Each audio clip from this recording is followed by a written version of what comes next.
Sí, ahora llego. Un momentito. Ok. Bueno. Disculpe que los dejé aquí un momentito solo. Ya estamos arreglados para iniciar. Bueno, así han podido ver un poquito la pantalla, que es lo que vamos a tratar en el día de hoy. ¿Qué son los talentos? Es lo que en el día de hoy nos propone el Evangelio para el domingo. Ya estamos aquí. Espero que cada uno de nosotros podamos también hacer espacio para la oración, para la reflexión, para coger en el silencio esta palabra de Dios que vamos a escuchar y de la que en estos momentos vamos a hacer un breve comentario y reflexión breve o largo de unos cuantos minutos. Vamos a ver ahora entonces qué evangelio y qué lecturas tenemos para el día de mañana. Tenemos una primera lectura que está sacada del libro de los Proverbios, capítulo 31, versículos 10 a 13, 19, 20, 30, 31, un poquito quizás para nuestra mentalidad, algunos podrán pensar que sorprende, que es una lectura, es palabra de Dios y tenemos que saber sacar esa palabra de Dios en esa palabra humana que está pronunciada, y habla de la mujer hacendosa, habla de la mujer en su rol como mujer, en su rol como esposa, en su rol como ama de casa. Podríamos también hoy, evidentemente, encontrar muchos roles atribuidos a la mujer, unos en cuanto mujer y otros en cuanto miembro de una sociedad en la que tiene que aportar junto con el hombre esa construcción del reino de Dios y del proyecto de Dios sobre la humanidad. Esa es la visión cristiana del ser humano, hombre y mujer, imagen y semejanza de Dios. Vale la pena leerla porque lo mismo que dice de la mujer, también el hombre se lo puede aplicar. Un hombre cumpliendo con todos sus deberes a todos los niveles que le toca vivir. En la segunda lectura, la carta a los tesalonicenses, encontramos a San Pablo exhortando a la comunidad y creo que hoy en día es muy importante que lo podamos escuchar con atención, porque él no se pone a anunciar un final inminente. Y lo va a decir por lo que se refiere al Primera Tesalonicenses capítulo 5 versículos 1 a 6. Dice, por lo que se refiere al tiempo y a las circunstancias de la venida del Señor, no necesitan que les escribamos nada. ¿Y cuántos están gastando verborrea? ¿Cuántos están gastando voz? ¿Cuántos están gastando discursos en hablar de una especie de últimos tiempos o de apostasía o de esa venida del Señor que pareciera que ya se está acercando? No. Y además dice, ya saben, ¿qué sabemos? Pues saben que vendrá como un ladrón en la noche, es decir, no sabemos. Lo único que sabemos dirá que no tenemos que vivir dormidos, como los malos, dice, antes bien mantengámonos despiertos y vivamos sobriamente. La vida sobria es una vida en el Señor, dedicada al servicio de los demás, dedicada también a la búsqueda de la voluntad de Dios, dedicada también a construir un mundo mucho más humano. Eso significa no vivir dormidos como los malos, sino despiertos. Y ese vivir despiertos y vivir sobriamente que nos está diciendo, de lo que nos está hablando la carta a los tesalonicenses, ahora el Evangelio, que eso sí lo voy a leer en este día, que nos está hablando de esa parábola de los esclavos, de los siervos, de ese señor que los deja, pero que les deja a cargo unos talentos, a cada uno de ellos cantidades distintas. Vamos a leer el Evangelio y voy a usar, porque en las traducciones evidentemente no usa la palabra esclavo, usa la palabra siervo. Sabemos que el siervo es el esclavo y la traducción de la palabra doulos, que es la usada en griego. Yo no soy un experto en griego, yo en eso tengo que acudir a los expertos, que son los que nos lo explican. Entonces, esclavo. Y quisiera hacer una reflexión antes sobre el sentido de la palabra esclavo y cómo Jesús y las primeras comunidades cristianas, el mismo San Pablo, afrontan esa realidad social de la esclavitud, que a lo largo de la historia de la Iglesia y de la humanidad nos ha costado tanto entender que la esclavitud es algo inhumano, que la esclavitud es algo que no tiene que existir, no tenía que haber existido nunca, pero que ese pecado o esa obcecación en el poder del ser humano y en el considerar que hay clases superiores y clases inferiores, pues ha hecho que carguemos con esa con ese pesado fardo durante siglos y siglos y que todavía ahora podamos también hablar de esa realidad. ¿Cómo es que en el mensaje de Jesús, si Jesús habla del amor, habla de la igualdad, habla de la fraternidad, habla de una igualdad en la filiación divina, una dignidad como hijos e hijas de Dios? Si Él ha entregado su vida por todos y ha buscado la salvación de todos y pide que vivamos como hermanos y hermanas, ¿cómo eh, ha influido y cómo cuando el cristianismo ha podido deshacer la esclavitud a lo largo de la historia no lo ha hecho?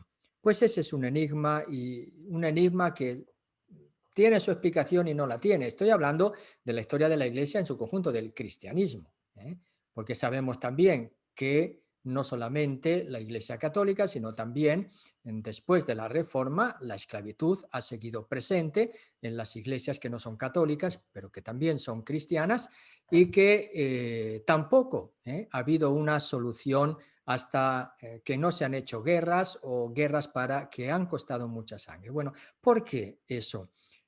Y es ahí cuando uno dice, Jesús no viene a hacer una revolución en el sentido de división de clases, lucha de clases para imponer otro poder.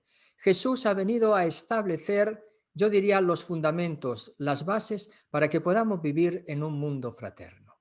Y por eso él usa también esta imagen para hablar del reino de los cielos de un hombre que tiene servidores, por lo tanto es un terrateniente que tiene esclavos y lo pone como un ejemplo, una parábola, una metáfora para hablarnos del reino de Dios. Presupone la realidad social, pero a la vez, como veremos, va a poner las bases para que esa realidad social pueda cambiar si los seres humanos vivimos el mensaje de amor comunicado por Jesucristo. Y es ahí cuando la esclavitud, viviendo ese mensaje de Jesús para construir el reino de los cielos desde el amor, podría haberse superado. No se ha hecho a lo largo de la historia, y así la historia también de la Iglesia ha vivido en esa dualidad de esclavitud, y a través de los siglos surgieron también congregaciones religiosas que se dedicaban, viendo que eso no era posible desde un punto de vista cristiano y de discipulado de Jesús, de iglesia, a la liberación de los esclavos. Y ahí vemos, por un lado, se veía que eso no era según Dios y según Jesucristo, pero se mantenía como algo que estaba ahí presente, la iglesia santa y pecadora ahí presente, es el misterio de la iniquidad y el misterio de la santidad que también hay en la iglesia y que está también hoy día manifestada y reflejada en otras situaciones. Pero en esa realidad en la que Jesús dijo que el trigo y la cizaña crecen juntos y que no hay que separar el trigo de la cizaña porque eso le corresponderá a Dios en el día final, en este espíritu, para captar cuál es el núcleo del mensaje que puede hacer que muchas cosas cambien en nuestras vidas y en nuestro mundo. Ahí vamos con este texto del Evangelio de San Mateo para el domingo, para que podamos gozar de la gracia que nos trae este Evangelio. Mateo 25, versículos 14 a 30. o bien 14, 15, 19, 21. Está la versión larga y la versión corta. Yo voy a leer la versión larga, que es la parábola entera. Dice así, que en aquel tiempo Jesús dijo a sus discípulos esta parábola. El reino de los cielos se parece también a un hombre que iba a salir de viaje a tierras lejanas. Llamó a sus servidores de confianza y les encargó sus bienes. A uno le dio 5 talentos, a otro 2, y a un tercero 1, según la capacidad de cada uno. Y luego se fue.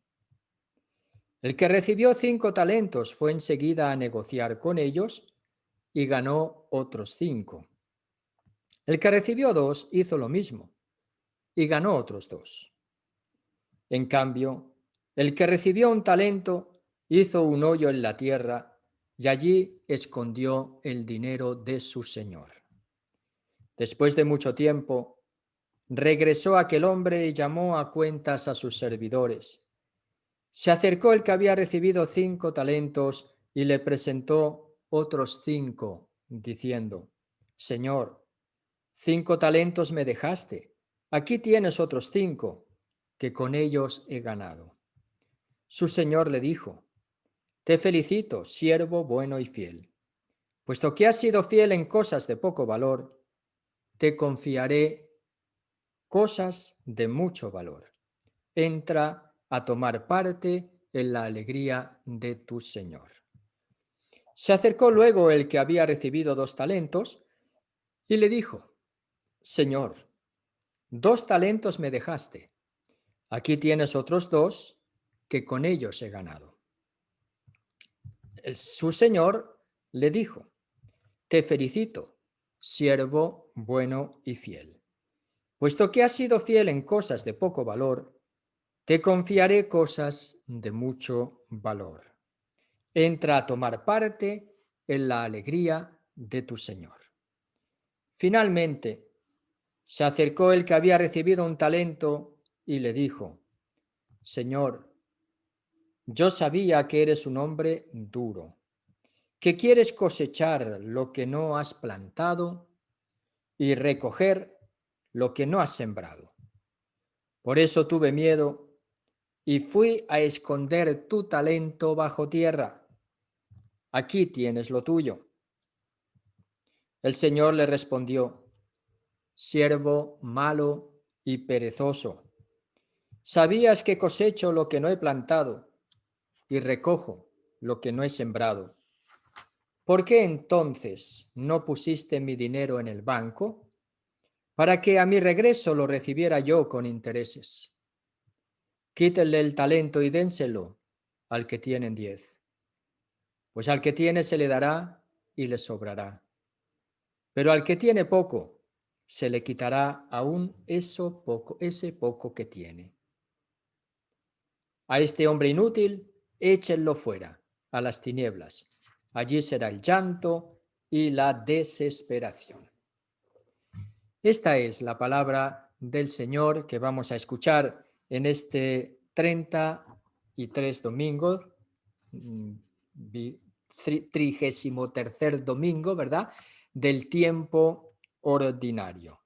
Y vamos ahora a intentar analizar esta parábola que hemos escuchado en el día de hoy y que escucharemos en la misa del domingo, haciendo hincapié, yo diría, en 3 figuras metafóricas. 2 de ellas son tipo de personas y la otra es un elemento material, como son los talentos, para ir perfilando el significado para nuestra vida. En primer lugar surgen los esclavos, los siervos. Esos siervos que tienen actitudes y comportamientos distintos. Podríamos decir que un tipo de siervos son aquellos que arriesgan su vida en la decisión que toman. En la vida son personas decididas, son personas que arriesgan, son personas que se la juegan. Vamos a decirlo así, a una costa posiblemente de equivocarse. Por otro lado, el otro tipo de siervo o de esclavo es aquel que se hace una imagen de su señor despótica, no basada en la realidad y que vive por ello lleno de miedos. Es la persona miedosa ante la vida que busca continuamente pretextos culpables, chivos expiatorios que justifiquen su falta de responsabilidad y su falta de coraje en el arriesgarse en la vida.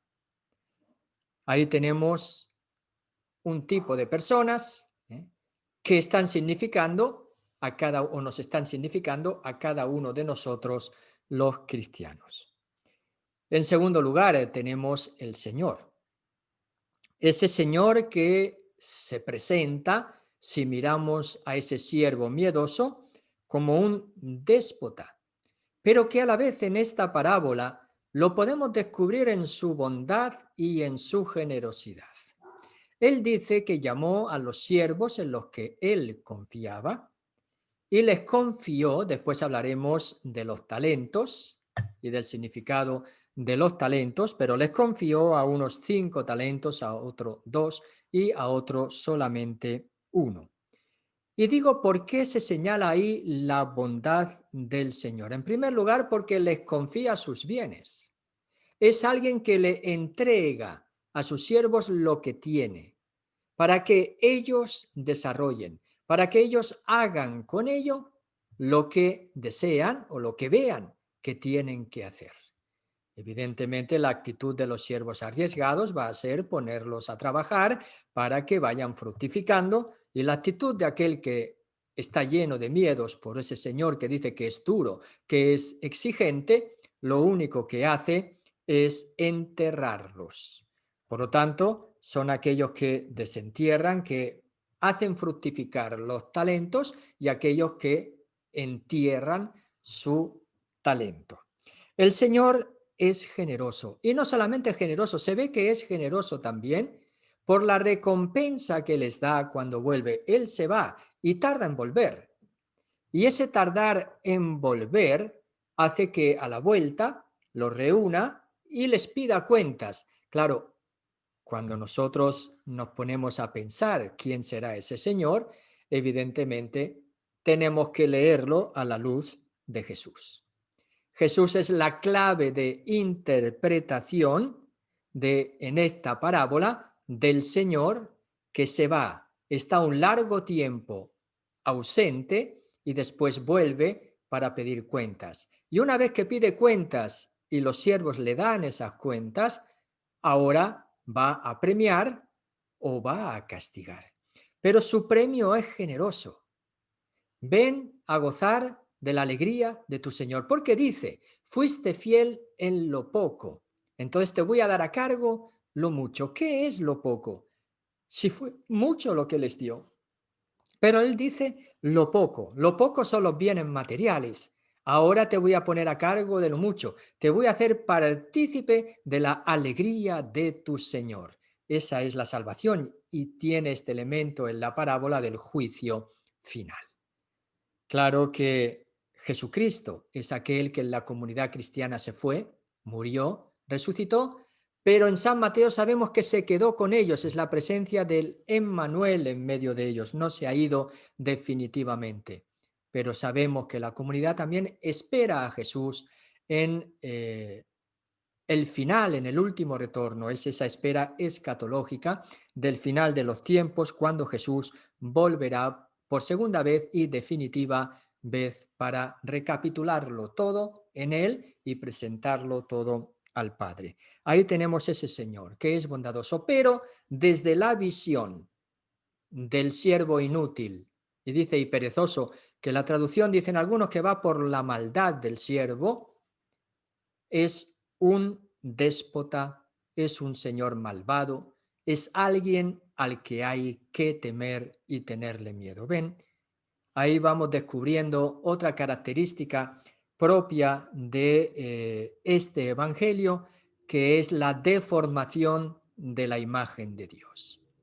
La vida de Jesucristo nos habla de que Dios es amor, de que Dios lo ha entregado todo por nosotros, de que la inmensa bondad y generosidad que comparte, que nos da su vida, su amor, su gracia, por medio de Jesucristo en el don del Espíritu Santo, tiene que ser correspondida, y vamos a hacer fructificar ahí los dones en la respuesta del amor, decíamos la semana pasada con el aceite de las lámparas, ahora vamos a hacer como la respuesta de la fe, que se pone en obra en las obras también de la fe, que son obras de amor. Y tenemos este tercer elemento en la parábola importante, que son los talentos. Y ahí nos podíamos preguntar qué son los talentos. Algunos han pensado, dicen los expertos por la traducción al latín, que los talentos son las cualidades humanas. En otras palabras, que nosotros lo que Jesús nos dice es que tenemos que poner en marcha nuestras cualidades humanas, naturales, materiales incluso, y ponerlas a trabajar para que se multipliquen. Y en ese multiplicarse, entonces construyamos nosotros el reino de Dios en este mundo. No es falso del todo, pero hay que entender bien qué era el talento para que podamos nosotros percibir exactamente a qué se está refiriendo Jesús. El talento era, vamos a decirlo así, el pago o el tipo de moneda, una moneda especial, que era la más valiosa de todas. Un talento significaba un peso que se refería a la plata o al oro. Dicen que eran unos 24, de 24 a 30 kilos de plata o de oro. La división del talento en minas. Un talento era el equivalente a lo que se llaman minas. San Lucas va a usar minas en vez de talentos. Son 60 minas. Un talento son 60 minas. Quizás la moneda que nosotros tenemos más presente ahora es la del denario. Recuerdan que por ese salario que le dio al trabajador de la primera hora y de la última hora, que les dio un denario a cada uno, el denario era el salario de una jornada. Muy bien, pues una mina son 100 denarios. Una mina, 100 denarios. Recuerden, un talento, 60 minas. Una mina, 100 denarios. Por lo tanto, si hacemos la multiplicación, yo en matemáticas no soy muy bueno, pues al final un talento son millones de denarios. Por lo tanto, es una inmensa cantidad de dinero. Por eso las traducciones litúrgicas en español van a poner millones, millones de dólares, podríamos decir en el día de hoy. Bueno, esa inmensidad que el Señor va a dar a los esclavos, ¿por qué subrayo eso? Porque eso le va a dar el significado a los talentos. Los talentos es lo que Dios nos da inmensamente, grandemente, infinitamente, sin que nosotros lo podamos regresar a cambio, sin que nosotros le podamos responder adecuadamente, es verdad. Y ahí el talento es la gracia que hemos recibido en el bautismo, con su amor, su filiación divina, la fe que va a hacer que nosotros nos convirtamos en sus hijos y sus hijas. El talento es la gracia de Dios, es su amor. El amor que hemos recibido cada uno de nosotros por medio de Jesucristo, en el don del Espíritu Santo, que no tiene medida. Entonces, la pregunta es la siguiente: ¿cómo vamos a hacer fructificar ese amor con nuestra vida en las obras que hacemos? Y entonces podemos decir que el talento puede ser una realidad positiva, humanamente hablando, una realidad negativa. Nosotros pensamos que el talento es algo positivo. Esta es una persona alegre, esta es una persona de gentes, que tiene el don de gentes, esta es una persona que tiene muchos bienes materiales, miren, muchos talentos, sabe trabajarlos y sabe multiplicarlos, que sería el caso. Esta persona tiene capacidad de memoria, esta persona es muy buena para el deporte, esta persona es muy buena para la matemática, esta para la música. A eso nos referimos nosotros en el lenguaje común cuando hablamos de los talentos. Pero miren el cambio profundo. El cambio profundo, la riqueza, la salud, el bienestar, lo pensamos como talento, las cualidades humanas. Sin embargo, recuerda, el talento es el amor de Dios. Y por lo tanto, hacer fructificar ese amor de Dios, esa gracia de Dios en nosotros, se puede hacer fructificar también en los momentos difíciles de la vida, en los fracasos, en las relaciones rotas, en las experiencias que consideramos negativas, en las enfermedades, en la pobreza. O sea que a todos se nos da el amor de Dios. Vivamos la situación humana que vivamos. Pero si nosotros la vivimos desde ese amor de Dios y no jugamos la vida desde el amor de Dios y no desde el miedo, no desde la frustración, no desde el rencor, no desde el odio, ahí está el hombre que entierra los talentos. No desde el resentimiento, el hombre que entierra el talento. El hombre que hace fructificar y la mujer que hacen fructificar los talentos son aquellos que recibiendo la gracia y el amor de Dios en sus corazones son capaces de que este amor se haga más fuerte, se haga cada vez más grande, cada vez mayor, incluso en situaciones que son humanamente hablando, vamos a ponerle este adjetivo, desastrosas, negativas, vamos para algunos al 100%. Y es ahí cuando nosotros entendemos que a cada uno le dio 5, 2, 1, según su capacidad. No importa a nivel humano qué situación estés viviendo. El talento se da a todos y Dios lo da a todos porque a todos les da su amor. Ahora, según su capacidad, está significando que según nosotros acojamos y estemos abiertos al amor de Dios en nuestra vida, nos arriesgaremos también en todas las circunstancias a vivirlas desde Él. Y viviéndola desde Él, trabajaremos y creceremos en el amor. Por eso, al final seremos juzgados por ese amor, que a fin de cuentas va a ser el amor también de entrega al prójimo como el de Jesús. Ahí tenemos a ese talento, a cada uno según su capacidad. Son la gracia de Dios que se transforma en obras de amor en nuestra vida. Por eso ahora podemos revisar nuestra vida. ¿Cuántas oportunidades hemos podido desaprovechar en nuestra vida para vivirlas desde Dios, pensando a lo mejor que eran experiencias negativas? Y la oportunidad que se nos presenta de ahora en adelante. El talento no es lo que tú en tu humanidad tengas de riqueza o tengas de cualidades o tengas de dones o de carismas. Eso puede ser una acepción secundaria del talento leída desde San Pablo y los carismas. El talento que Dios te da es la posibilidad de que tú vivas desde Él tu vida. Y eso es de lo que te va a dar cuentas. ¿Cómo has acogido mi amor? ¿Cómo lo has hecho o cómo has dejado que te transforme? Que transforme tu corazón, que lo ablande, que lo haga más como el suyo. ¿Cómo has vivido en la confianza en Dios? Porque de eso se trata al final. Arriesgarse en la vida a vivir en el amor, porque sabemos que nuestra vida se la confiamos a Dios y en Él está en buenas manos. Así que ven, has sido fiel en lo poco, pues te daré a cambio el mando de lo mucho. Así que entra y ven a gozar de la alegría de tu Señor.